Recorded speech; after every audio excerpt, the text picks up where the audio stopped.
We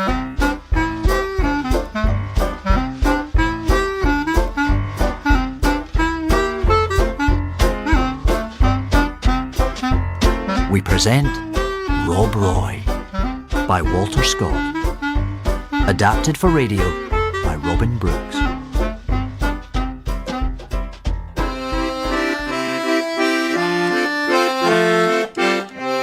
Paris. Ah, Paris. When he turned 21, Frank's father sent him to Paris to study commerce as a precursor to taking up a role in the family business. Paris is trying to forget the war, and Frank is keen to help.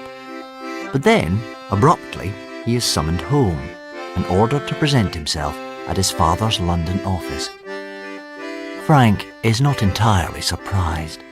Dubourg writes that he is happy with you. Father, I am happy. But I am less so. I'm sorry, Father. Happy or sorry does not signify. I refer to your last letter, yours of the 21st ultimo. Yes, sir. In which you advise me that, in the important matter of choosing a profession, you have an insuperable is the word. Oh, by the way, Frank, I do wish you would write a more distinct hand, draw a score through the tops of your T's and open the loops of your L's. Sir. An insuperable objection to the arrangements which I've proposed for you. Yes, I'm afraid. And there is much more to the same effect, occupying 4 good pages of paper, which a little attention to directness of expression might have shortened. For all it amounts to is that you will not do as I would have you. Sir, I only want to... Am I right in thinking that you have neglected your mercantile studies? Well, sir, How did Dubourg permit this? How does he write to me and tell me that your progress is satisfactory? Owen! Sir? Hello, Owen. Mr. Frank, sir, it's so good to see you, sir. You have been wasting your time like a boy. But I shall put you under Owen's care for a few months to make up lost ground. I'm sorry that my letter was unsatisfactory, Father, but I stand by what I said in it. I am not cut out for the financial world. Oh, so what will you do instead? I would like to travel for a year or two. Then perhaps I could spend some time at Oxford or Cambridge. You're too old for that now. Then I would be happy to return to Paris. I bet you would. And what would you do there? Write poetry. Poetry? I've already had some verses published in a review edited by Ezra Pound. Who? Here. A furled umbrella on the omnibus, the cracked boots of the porter at the Gare du Nord. My heart is wrapped in silence. My heart leaks. Very nice, Mr. Frank. Ought not good poetry to rhyme? Oughtn't it to have metre? These are old-fashioned Ought notions. it not be written by an utter ninny? You are a bigger fool than I took you for. Frank, I was about your age when my father threw me out, and settled our old house in the north on my younger brother. I have never been back since, but I know my brother has sons, and I swear, if you continue to cross me, one of them shall be my heir. You can do as you please. Sir, please, Mr. Frank loves you, I'm sure. Don't be in such a hurry, sir. Oh, and do you think I would ask him twice? To be my assistant, my confidant, my friend? To be a partner of my cares and fortune? You know me better than that. Miss Blythe? Miss Blythe!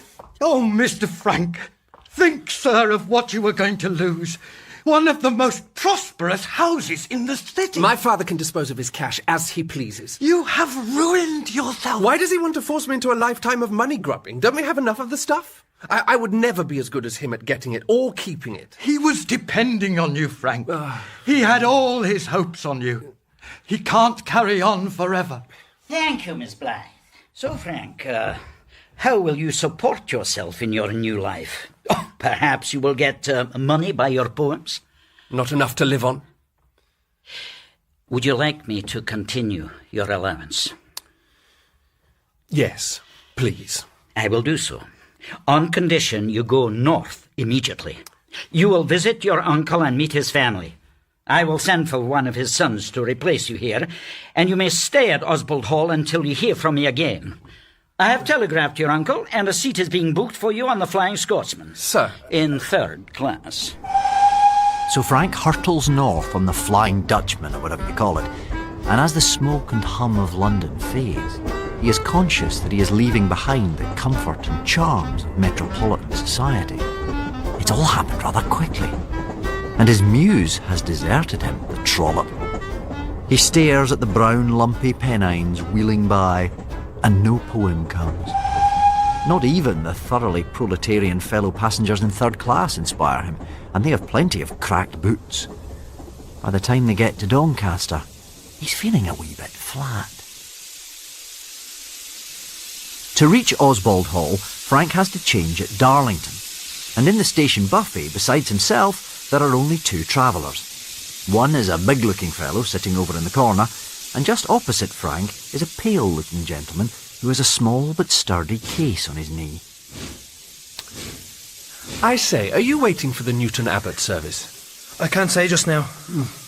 The station master says it's delayed. Another half hour. Yes. But there's just the two of us for it, it looks like. If you are... Would you like a cup of tea? I'm going to have one, I think. Forgive me. I never accept drinks from strangers. Where is the waitress? I can watch your box for you, if you like. That's quite all right. It looks rather heavy. It's nothing. Nothing at all. I'm Frank Osbald. How do you do? Your paper, did you buy it in London? Oh, no. It's the Glasgow Herald. I just picked it up. There's nothing in the news but the ghastly business in Dublin. They've shot Erskine Childers. Why would they shoot Erskine Childers? He was bearing arms. A small revolver given him by Michael Collins. He was a dangerous man. Forgive me, you must know more about these things. No, I've been out of Ireland a long while now. Well, here's something, though. Railway robbery. What's that? Local hero fights branch line gangsters. Let me see. Here. Rob Roy, as bold as a lion, fought off 7 of the men who waylaid him as he alighted from the last train to Newton Abbot. And there's a photograph of the man. It doesn't show him well. Fought off 7? It was only 2. Cowardly boys at that, with wee hankies across their faces and service revolvers too heavy for their skinny wrists. Too young to have seen the real fighting. The photo hardly does me justice. You are the local hero. Mr. Roy. Can't really see what a handsome devil I am. Yes, it is you. Are you going north tonight, Mr. Roy? Nope. That is a great shame. A man would give a lot to know he travelled in safety. I'm the other way. I have business at Rothbury. I could wait. I would make it worth your while. I'm travelling on my own private affairs, so... This gentleman is going that way. Yes, I am. He will keep you company. I've decided not to take the train yet. I may wait. Good evening to you, gentlemen. Good evening. He's not very friendly. He thinks you're a villain. He can please himself. Osbald, you say your name is. Yes. On your way to Osbald Hall? Yes, do you know it? Aye, I know the family in a small way. You're not of them. A London cousin. Are you now? Can you play golf? Golf? No. Ah. What a curious fellow. When he alights from the branch line train, there is no one to meet him at the station, so he sets off to walk, following the direction of a signpost to Osbald Hall. The Cheviots rise before us, huge, round-headed, closed in russet. It's beautiful. Frank's father left his homeland when he was a young man, and until now, Frank himself has never been further north than Kentish Town. But in his imagination, it's a different story. Frank's father, when he came to London, brought with him his nurse, an old Northumbrian woman called Mabel Ricketts. She became, in turn, Frank's nurse, and during all his childhood illnesses, she lulled and soothed him with the legends of the borders. But the thing is, Mabel's bedtime stories abounded in violence, and Frank learnt from an early age to look on the Scottish people as a race hostile by nature to their southern neighbours. According to what he can gather from the stories, the Scots seem to be bloodthirsty, treacherous, self-interested, avaricious and tricky, with few good qualities, except for ferocious martial courage and a sort of low cunning. When he reaches the top of a foothill, he sees the house at some distance, standing in a grove of ancient oaks. As he starts down towards it, he notices that the grass is mown short. I must be entering the park. Suddenly, something small and white lands on the grass beside him. What the... On the slope above him is a group of men waving sticks. Get off the fairway, you idiot! I'm on a golf course. Yes, you are. He steps aside into the edge of the trees while they go past. Among them is a striking young woman dressed in slacks with bobbed hair. She alone comes to speak to him. I'm wondering if you know anything of one Frank Oswald expected here at the Hall? I am he. I had a feeling you might be. Allow me to take you there. You are very kind. My cousins should do the honours, but they're fonder of the game than their manners. The gentleman in the tartan plus twos is my uncle. Yours too, I think. Yes. Do you play? No. Then what on earth brings you here? There's nothing else to do. There is one exception. Oh, you mean Rashleigh? Who is Rashleigh? My uncle's youngest son, about your age. Not so good looking, but he is the cleverest man in the county. You will think him the best company you ever had in your life. And so well spoken. If he could find a blind woman, he'd make her his mistress like that. The house is a jumble of stone latticed windows and projecting turrets. Our new friend leaves Frank to change, directing him to the dining hall, a vaulted room with a long oak table where we find his uncle, triumphantly returned from the course, surrounded by a bevy of sportsmen. Uncle Hilary has the trapping of a gentleman, like a weathered old Corinthian column overgrown with moss and lichen. But his sons look rather like something you might see at Stonehenge, rough, heavy and unhewn. Except for Rashleigh. Rashleigh is different. He is not tall or handsome like his brothers. His features are irregular. In fact, they are downright ugly. But in his keen, dark eyes, there burns the light of a fierce intelligence, and something that may, if provoked, prove very, very dangerous. Without wanting to give you too many clues about whether he might possibly turn out to be some sort of villain, I might mention that something about him reminds Frank of a poisonous snake. No, she said, I'm using a left-handed putter! Welcome, nephew. What's your handicap? I beg your pardon? He doesn't play, Uncle. Doesn't play? This is your cousin Henry. How do you do? Don't play. No. And cousin Percy. Play? No. What do you do? And Rashleigh. Where's Rashleigh? Here, father. Rashleigh doesn't play either. And here's my little Di, my wife's brother's daughter. The prettiest girl in the Dales and the sweeter, straighter putter never graced our greens. We've met. And here's supper. Sit by me. Gladly. We'll put Henry on the other side of you. I don't want Rashleigh. We'll use Henry as insulation. Henry won't listen. He'll be too busy stuffing himself. Isn't that right, Henry? What? So, how do you like us? It's a little soon to say. I can tell you what you'll think. Henry's a bully. Percy is a sot. I love my uncle, so I'll not include him. I see. And now you're wondering how to describe me. How could I be thinking of anything else? Frank, I must tell you straight away that compliments are wasted on me. They are like the beads and bracelets carried by explorers to charm savages. I know their real value. You remind me of the young man in the fairy tale who finds all the money he had carried to market suddenly changed into pieces of slate. Never mind. I prefer your natural swing. Forget my sex. Call me Tom, if you like. But speak to me as a friend and you will have no idea how much I shall like you. That would be a decent bribe. I told you, no compliments. If I'm not allowed to praise you, then I can't tell you what I really think of you. You don't need to. I can tell you. You think me a strange, bold girl, half flirt, half tomboy, who aims to attract attention by flouting convention, and perhaps plans to bowl you over with her free and easy style. I never thought of you. But you are wrong. I talk to you because I am as short of intelligent company as Lawrence in the desert, and you are at least, I think, I hope, intelligent. Well, so I must speak or die. You've not mentioned Cousin Rashleigh in your description. Not a word. His ears are so sharp in his own self-interest that the sounds would reach him even through Henry's beef-stuffed frame. But he isn't here. He left the table. That doesn't mean you're safe. If you want to talk about Rashleigh, get up onto the top of Otterscope Hill, where you can see for 20 miles around and speak in whispers. That sounds bitter. Rashleigh has been my tutor for some time. We are heartily sick of each other and both look forward to his departure. Where is he going? Why don't you know? To your father's, to sit on your stool at the bank. It's not really a bank. We're all delighted to see the back of him. He's the youngest son, but he's got everyone here under his thumb. If you get in his way, you'll regret it. Frank, your glass is empty. Go easy. The port will be coming round soon, which means ladies may retire. And as I am the only lady at Oswald Hall, I will. Did Frank's father know what Frank would find here? Frank assumes he's been sent to Oswald Hall so that among bores and bumpkins he will regret what he has given up and come round to his father's way of thinking.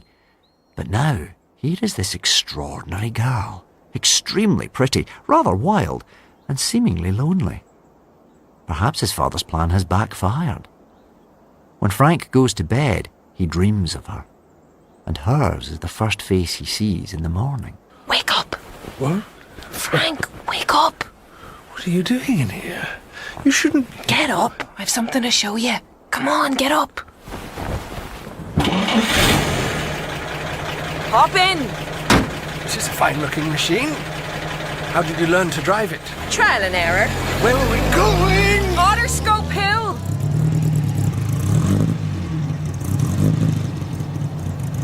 It is a fine view. Yes, You really can see for 20 miles. pretty much. Is this what you wanted to show me? Do you see that crooked peak? At the end of the ridge? Yes. That's Scotland. That's the border. We could be there in half an hour. It's a long way to go for a picnic. Our county constabulary's writ does not run beyond it. They're not friends with the Scottish force. The Scottish police will not help them to apprehend you. What? You really don't know what I'm talking about. No. Do you know a man named O'Brien? You met him recently? No? He remembers you. He's been robbed, and he says you did it.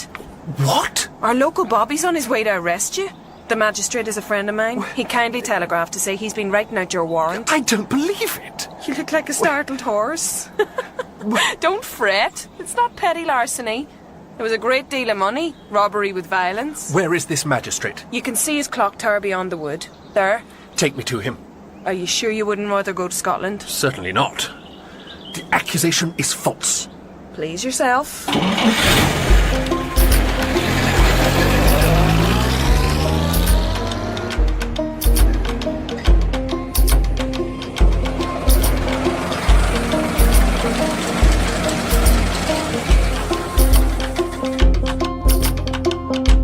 Rashleigh. What's he doing here? Good morning. I'm disappointed to see you here, Frank. I'd hoped you might be over the hills and far away by now. I am innocent. Oh, of course. What brings you here, Rashleigh? I thought I might try to help straighten things out. You're mixed up in this, aren't you? I beg your pardon? I bet you know who really did it. Cousin, you are quite crazy. Rashleigh knows everything that goes on here. He'll know all about your robbery. He was probably there. You must have noticed, Frank, that our young cousin is beautiful, but a bit cracked. But you can toddle off and straighten things out, can you? Perhaps. Well, toddle then. Come on, Frank, come and meet the magistrate. Diana, this is a pleasure. Is it too early for a cocktail? By about 12 hours. A prairie oyster. I could do with one. So could this young man by the look of him. This is my cousin Frank. Ah, the desperate villain. Are you desperate for a prairie oyster, Frank? No. Well, I am. Oh, Di, what fun. I'll telephone Larry and Petra. You absolutely must stay for lunch. We could have a little tea dance. I yearn to perform the black bottom with you. I just came with Frank. I must drive him home again. Oh, that's the way the wind blows, is it? Oh, lucky Frank. But perhaps he can't go home. Perhaps I must bung him in chokey. What for? Oh, let's see. Mr. O'Brien? Mr. O'Brien, we need you, please. Mr. O'Brien, is this the man? Yes, it's you. So you've met them? He was at the station buffet. I lent him my paper. Mr. O'Brien? He followed me out. There were two of them. They had guns and they wore masks, but one of them spoke and he called the other one Osbald. It's him, all right. Dear me, but boys will be boys. Vodka or whiskey in your oyster? I don't want a drink. I'll tell you what, Frank. Why don't you just quietly hand back the moolah and we'll say no more about it? I can't, because I don't have it. Because I didn't take it. Sir, Yes, what is it? a gentleman, sir. Well, tell him to go away. We're having a party. Sir, I'm afraid he is most insistent. I beg your pardon. My business won't wait. Oh, really? My business is with Mr. O'Brien here. Mr. O'Brien, I believe you ken what I am. You'll have no difficulty telling Mr. Magistrate that I'm an honest man. Yes, And I'm the man that was with you when you lost your valise. yes. I never mentioned you before. He did not want to implicate me in this business. It was kindly meant. Yes. But I was there, and I saw the whole thing. And I will swear that this young man here was not the man. I had a glisk of the robber's face when the mask slipped, and this is not the man. Now I come to think of it, it isn't. I agree. I absolutely agree. I would like to retract my accusation against Mr. Osbald. Oh, goody. That clears that up, then. Now you come along with me, Mr. O'Brien. Come along, man. I'll see you safe. I don't think I want to. I swear I will not harm you. Maybe I can help you find what's lost. Come. You swear? I'll keep my word, Mr. O'Brien. I'm a man who keeps his word. Can you not see that? Very well. Come. What a fuss. That man, that Scotsman, was in the buffet. He was in the station buffet. Mr. Roy. Fascinating. Now, you can stay to lunch, darling Diana. You have no excuse. I must take my cousin home. Oh, nuts to your cousin. What about the older man, my sweet bud of the wilderness? Is there no luck for him? No. Oh.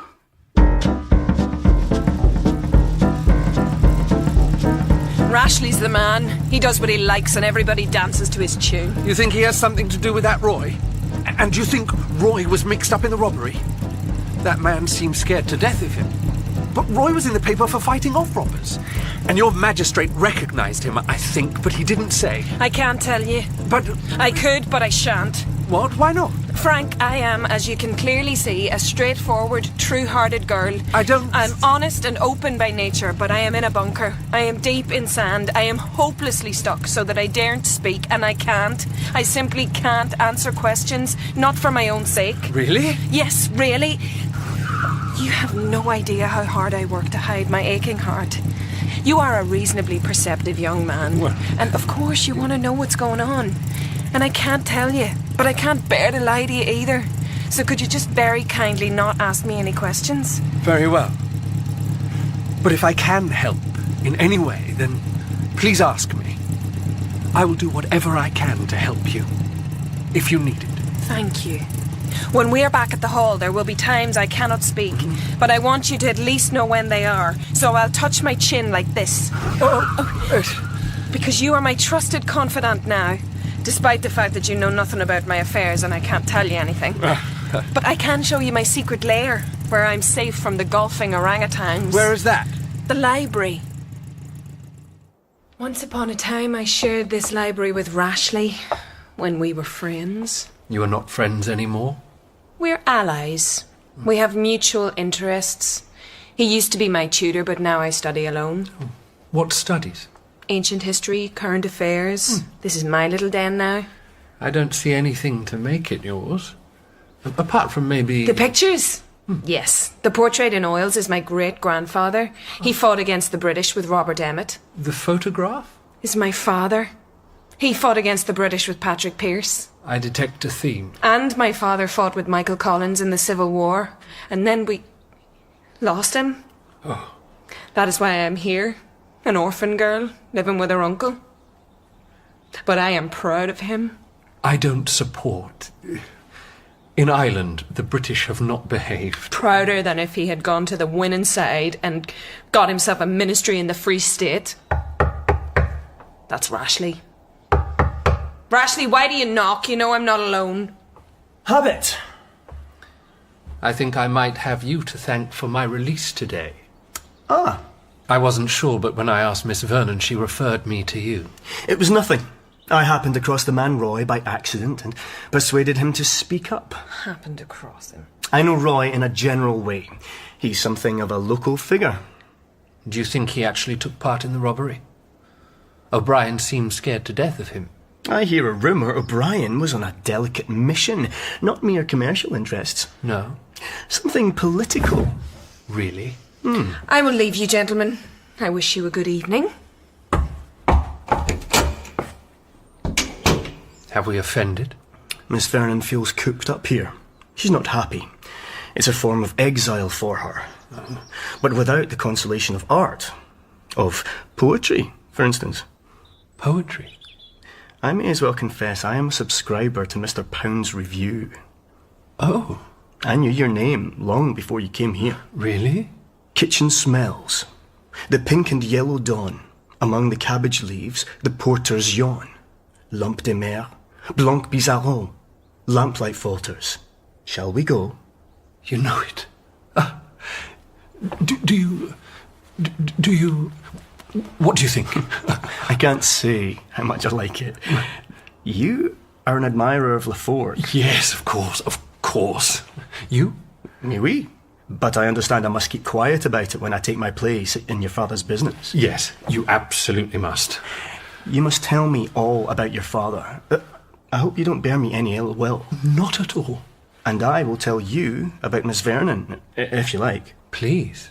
But first, a word of caution. What? You're a man of the world. You must have noticed that she's a little wild. Well, yes. Her manners are. Blunt. Rustic. But she has an excellent heart. She's lonely. She has a passionate nature. She's susceptible. She needs a husband. I was her tutor, you see. Yes. And I have watched her grow up. You are not so much older. We grew close, until I thought it wise to keep my distance. Affectionate friendship only. It would not have been right to let stronger feelings grow. Now, however, she is of age, and so, although we must be careful, I confess I am ready to allow a closer tie. Passionate? Rustic? Susceptible? Maybe he's right about her. But why is it that all the time Rashleigh is speaking, Frank just wants to smash his face in? Kidneys? Yes. Frank has not even whispered to himself that he is falling in love with Di Vernon. But when he hears Rashleigh talk of her in that way, as if she is his sweetheart and she is merely flirting with Frank, it puts him in a fury. Black pudding? And next morning, at the breakfast table, he cannot disguise his hostility. Don't you like black pudding? Or even admit to himself why he is behaving in this boorish manner. What's the matter, Frank? Nothing. Are you really cross or just pretending? Forgive me, it is of no concern. What is it? Have you gone over to the enemy?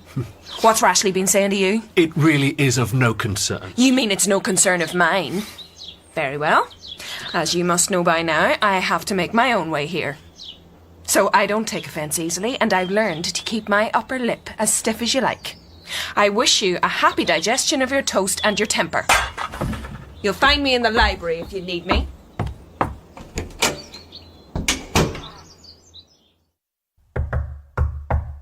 Yes? I've come to apologise. Good. So what did he say to you? Who? You know who. Rashleigh, what did he say about me? Oh, nothing. I had bad news from London. A letter from my father.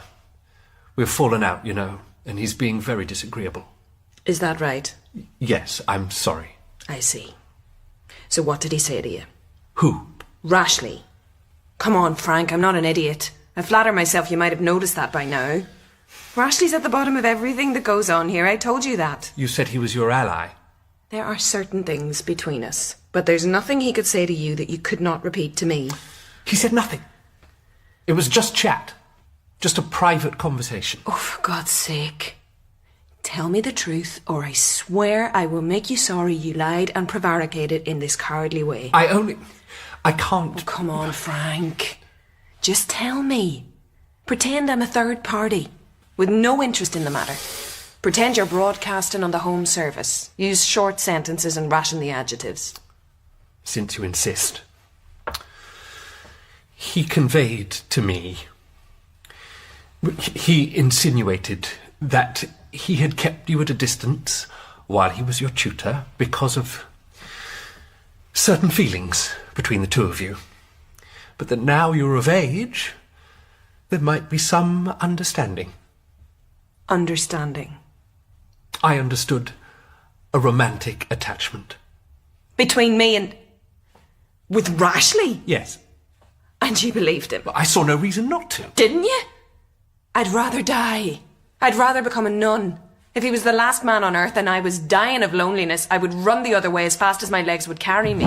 If he has upset, offended you in any way, I will make sure that he... No, Frank, sit down. Please, sit down.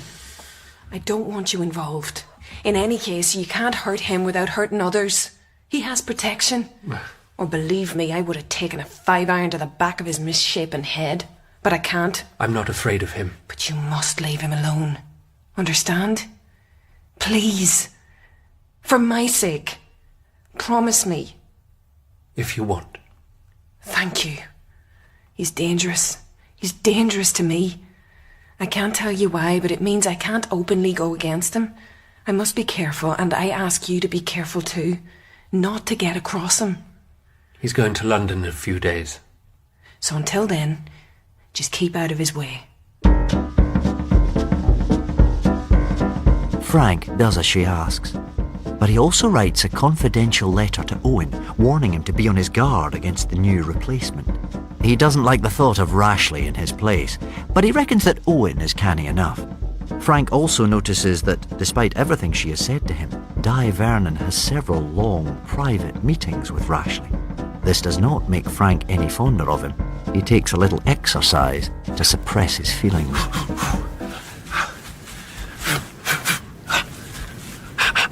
Frank! Rashleigh, I did not know you were a student of the noble art. I boxed from my school. Oh, did you now? Which school was that? Would I have heard of it? And you? I boxed from my county. Did you? I see. That's why your nose... No. This is its natural shape. Ah, I'm so sorry. We must have a bout. Whenever you like. Now then. You have no gloves? Isn't it about time we took the gloves off? Oh, if you like. The grass is a little slippery. You better watch your step then. I only wanted to... Frank is on his guard, and it is just as well, because Rashleigh comes at him with no warning. A straight right, fast and accurate, and he only just manages to save himself by springing back. Then they circle, feinting and probing. Rashleigh has more weight, and he's broader in the shoulder, but Frank has the longer reach, and from the graceless, heavy way Rashleigh moves, Frank does not expect too much trouble. In fact, he is wondering how best to bring the bout to a conclusion without hurting Rashleigh too much. But this is a mistake. What he lacks in technique, which is not as much as Frank thought, he amply makes up for in ferocity. And when Frank slips and goes down on one knee, Rashleigh does not pause, but attempts to put his knee into Frank's face. And Frank only avoids it by a whisker.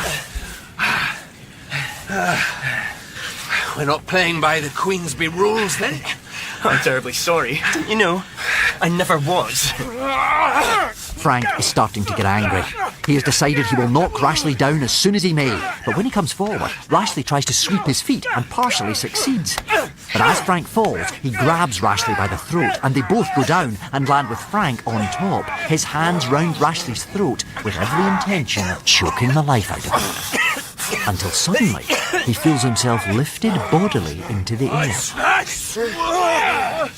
Mr. Frank, will you murder your cousin? Given half a chance. Mr. Rashleigh, do you think men will trust you in affairs of importance and delicacy when you go about brawling like a drunken gilly? Let me up! This is none of your business, Roy. The two of you. I'll warn you, if either of you wish to keep at it, I'll serve you out. I'll serve you both out. Do you doubt me? No, I can't say I do. Mr. Rashleigh, I have news to tell you. So you'll cool down and come to yourself and walk with me, please. And you, Frank Oswald, Go home like a good bairn. So what with one thing and another, when Rashleigh finally sets off for London, Frank is not very sorry to see him go, and he is delighted to see that neither is Di Vernon. Goodbye, fair cousin. Goodbye, Rashleigh. Look out for yourself in the big bad city. Or should the big bad city look out for you? Good is where we see it. I shall look for it as much there as here. Goodbye, Frank. I look forward to our next meeting.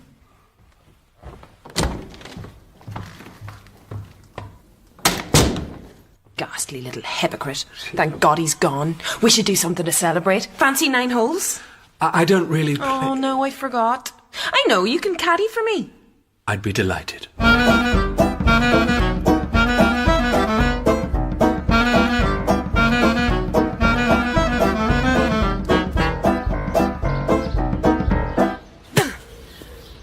Oh, botheration. I can't see it. Has it gone far? It's in the rough. Come on.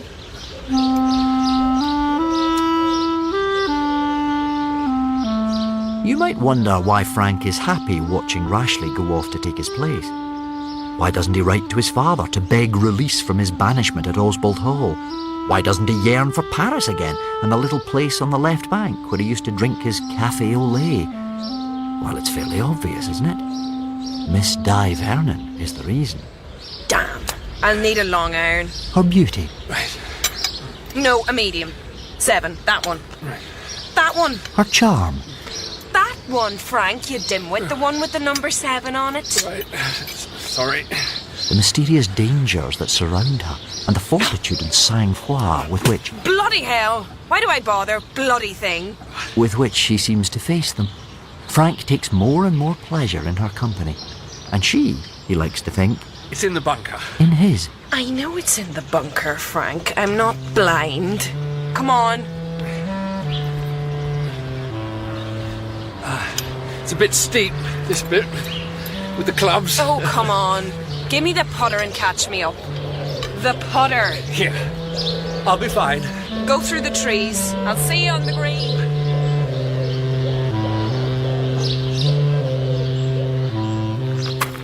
Hey, you Oswald? I beg your pardon? Are you Frank Oswald? Oswald. Have we met? We have now. Why's your father gone to New York? What? Is it because you're mixed up in this Free State robbery? I beg your pardon? He's lying low, is he, your father?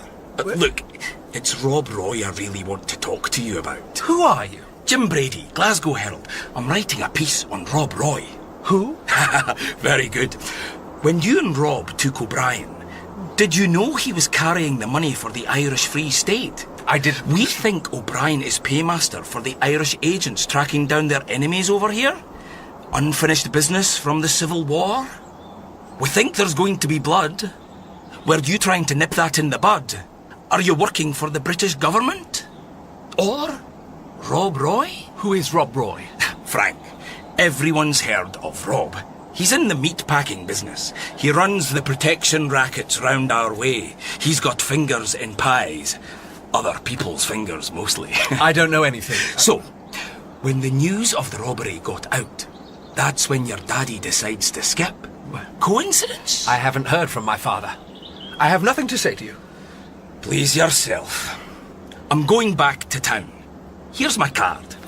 Nice to meet you, Frank. Oh, who's the girl? Goodbye. Who was that? A reporter from the Glasgow Herald. What did he want?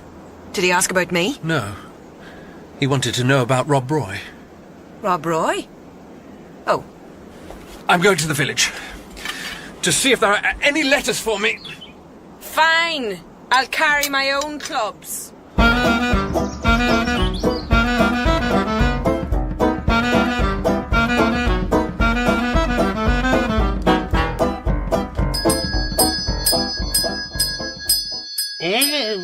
What did you say your name was? Frank Oswald. Just a minute. Thank you. It has occurred to Frank he's had nothing back from Owen. And nothing from his father. Frank Oswald. Here. Thank you. Dear Mr. Frank, I take the liberty of sending you a cheque for current expenses. Your father is on his way to America, from where, strictly between you and I, we hear alarming reports of the market. But Mr. Rashleigh is helping me hold the fort. He seems to be a sober, steady young man, and has taken to the business. I only wish another person had turned his mind that way, but no matter.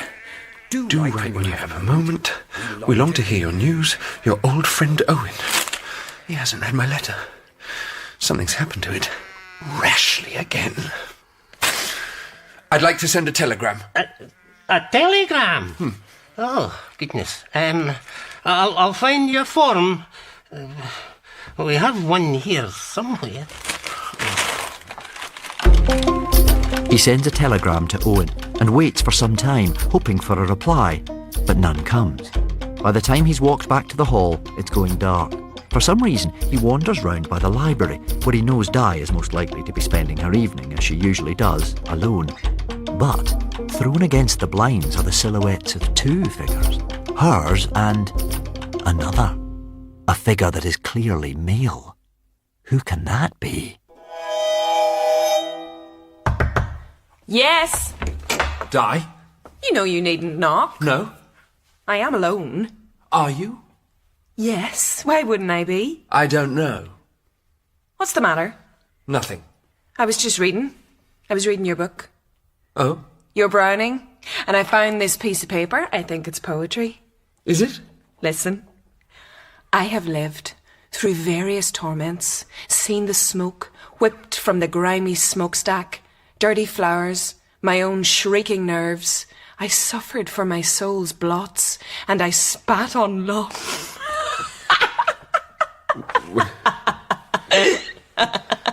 It's brilliant. What? Is it?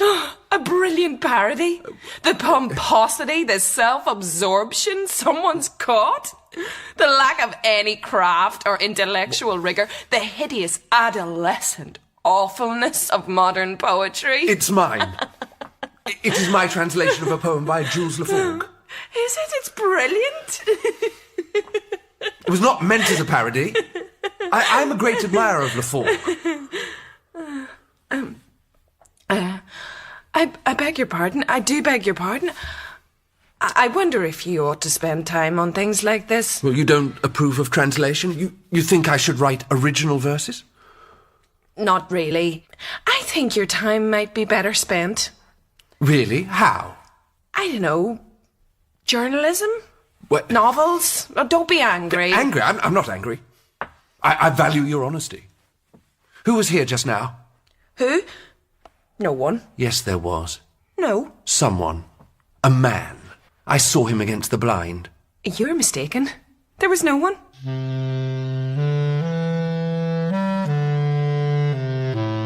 Frank finds himself in a strange condition. Now Rashleigh is gone, he has Di to himself. He can see as much of her as he likes. He should be in heaven. But there's no trust. He thinks about her all the time. He thinks she's thinking about him. He catches her looking at him sometimes. She knows he's watching her, and he can tell she resents it. She's embarrassed and angry. Sometimes he thinks she's going to turn on him and have it all out, but then her courage fails, or something else stops her. When I asked her about the man I had seen in the library, she was afraid, and she's a brave girl. What's making her so scared? Who is this man? The man Frank saw silhouetted against the blind. He is determined to find out. He tells himself he is concerned for her and that it is not jealousy that leads him to watch the library windows every evening, looking out for the shadow of some man, no doubt young and handsome. Until, again, he sees shadows moving, runs quickly and quietly to the door of the library, hesitates with his hand on the latch, and then... Frank! Sorry. Has something happened? No. I was looking for my books. I just remembered. Which books? My Browning. I left my Browning. It's here. So it is. You don't usually smoke in here. No. You don't usually smoke at all. No. But you've left a cigarette burning in the ashtray. Have I? So I have. I'll put it out. I quite fancy a Gasper. Do you have any more? No, that was the last. Oh, no matter. I have some. Here. I won't, thanks. Because you don't actually smoke, do you? I do. Take one then. Thank you. A light? Thank you.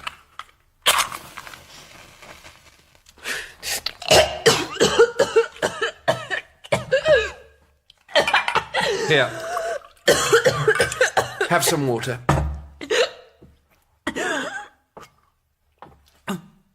Thank you. You're quite right. I don't smoke. And that wasn't your cigarette? No. Whose was it then? It belonged to a friend. A friend? A male friend? Someone I love dearly. I see.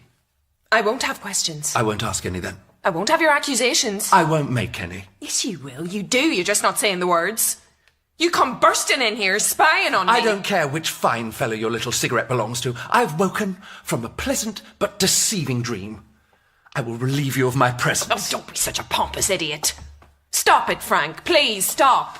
Don't leave like this. I don't have so many friends that I can afford to throw one away. Even the selfish and ungrateful ones. I'm not going to tell you anything about the damned cigarette. But I will not quarrel with you over it. A beautiful young lady cannot have an unlimited number of male friends. Not more than one special friend. Not without making jealous any man who... You jealous? On such paltry grounds? That's the sort of love that boys and girls repeat from plays and stories until they believe it. They talk themselves into love, and then when their so-called love turns out to be nothing but invention, they talk themselves into jealousy. Let's not demean ourselves. Such feelings are out of the question anyway, Frank. Why don't we just have a bit of plain, honest, disinterested friendship? Frank, can't we be friends? I want to be friends. Yes, I suppose so. We must part friends anyway because you have to go. Go? Why? There's a telegram for you. A telegram? It's from someone called Owen. Why didn't you show me this straight away? I had other things on my mind. Owen is my father's right-hand man. Yes, I know. He says, since my father went to America, Rashleigh's got control of the business. Well, I never. And then absconded. Owen's gone looking for him. In Glasgow. Yes. You don't seem surprised. Well, I know Rashleigh. And I read the telegram. This is all my fault. Not entirely. How am I going to make it right? By going to Glasgow, obviously. So you do have a Mr. Owen staying here? Yes, sir. But he hasn't been using his room. What do you mean? He arrived 3 days ago. He seemed perfectly happy with the accommodation, but his room has not been slept in. Where is he then? I'm afraid I cannot say. Well, did he leave a message for me? I'll look, sir. Keep looking at him. What? Don't look at me. Look where he's gone. He's telephoning the Jarvie twins to ask what to do with you. You need to get out of here. Who are the Jarvie? Meet me on the bridge tonight at 12. Until then, keep your head down. There's no message, sir, but hold for a minute, sir. I have telephoned for our security manager. He'll be here right away to help you. No, thank you. I can't wait. I'm sorry. Good. You're here. Follow me. Who are you? I can't just... What is it you fear? Who do you think sees your life as so important that they would want to take it from you? I'm not afraid. Then you should be. If you were caught with me, we'd both be for the chop. It is you, Rob Roy. Keep your voice down and keep moving. Why are you helping me? My enemy's enemy is my friend. Where are we going? To prison. Who's there? Dougal, have you forgotten Hannon Gregarach? Rob! Rob, man, what are you doing here? If they catch you... They won't. Your man Owen. Let's have him. He's in here. Oh, Mr. Frank. Owen, what's going on? I have been incarcerated by some... I was going to say gentlemen, but they are not.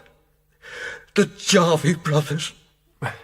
We thought they were a respectable firm, and we did business with them before the crash. Crash? Your father's firm is broke, Frank. What?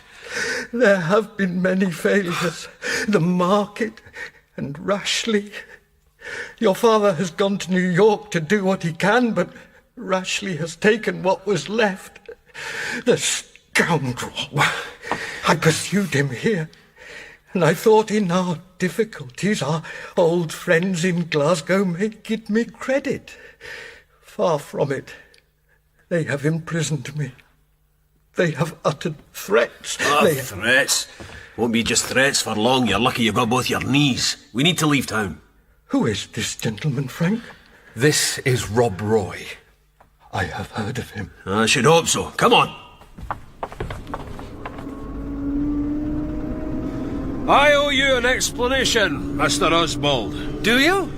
It was I who robbed O'Brien, and I did it with our friend, Rashleigh. I rather thought so. I did it for the fun of the thing, and the money, of course.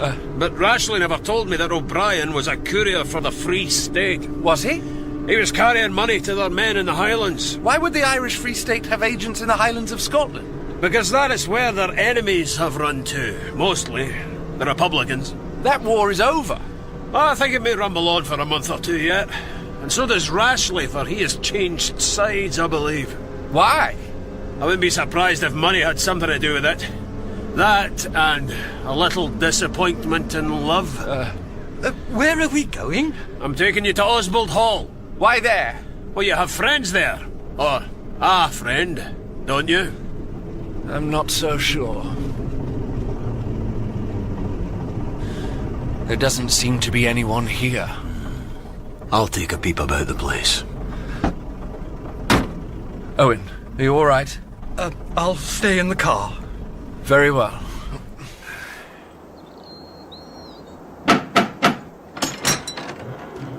Hello. Don't I know you? You're the magistrate. And you're the boy who did the stick-up. I didn't. No, stick to your story. And in any case, it was all to the good, you know. O'Brien's men were after Di's father, Vernon. Did you know that? What? Yes, her father. He was hiding here, you know. Oh, long gone now, both of them. Her father? I never knew. I was led to believe she was an orphan. Yes, that was the idea.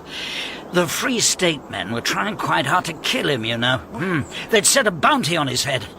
The only person who found out he was hiding here was Di's cousin Rashleigh, and he twisted the secret round her neck like a cord. Where is she now? Is she with her father? Ask no questions, hear no lies.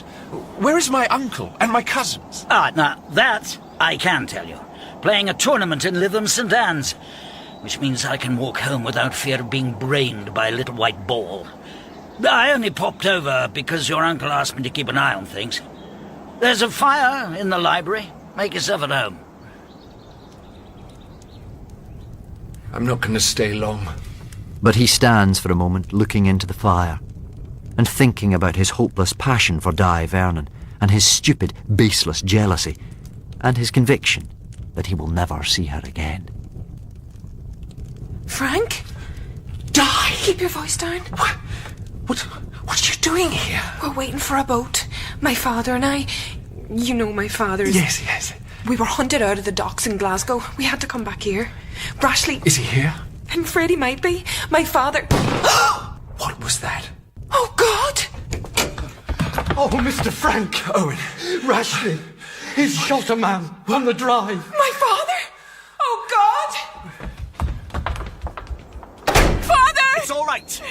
He's only winged. He's got to go back to face the music, I'm afraid. The state has a few questions for him. I'm all right, Di. You, Frank, you stay back. Rashleigh, I pity you. Come a step nearer and I'll blow her brains out. This is how it is, you see, Frank. Rashleigh has always had a gun to my head. You understand the mystery now, I hope. No, I wouldn't count on it. Our cousin is a little hard of thinking. We'll take his car.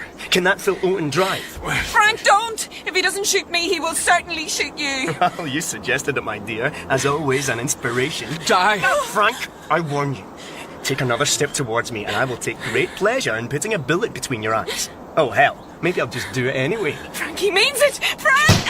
Ah! Aye, I believe he meant it. He clipped my shoulder.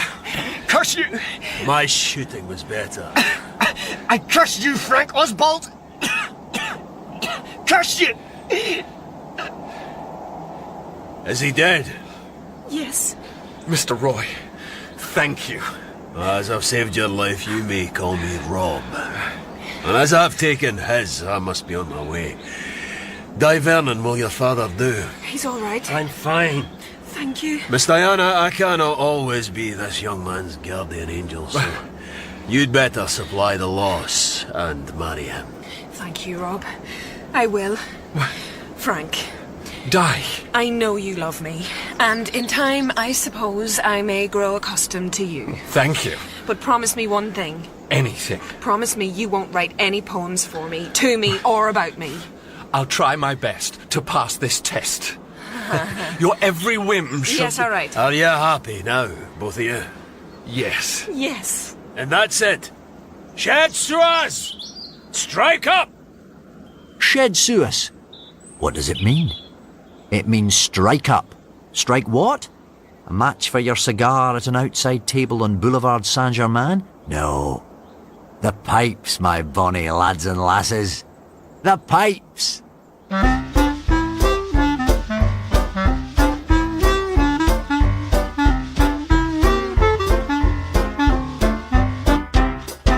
In Rob Roy, Paul Reddy played Frank, and Denise Gough, Di Vernon.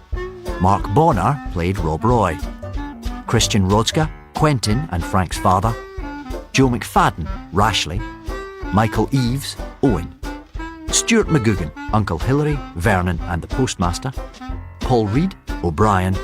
And Callum O'Neill, Dougal, Henry and Cummings, with David Tennant as Walter Scott. All other parts were played by members of the cast. The music was composed and performed by Ross Hughes and Esben Chalva. Rob Roy by Walter Scott was adapted for radio by Robin Brooks, produced and directed by Clive Brill, and was a Pacificus production for BBC Radio 4.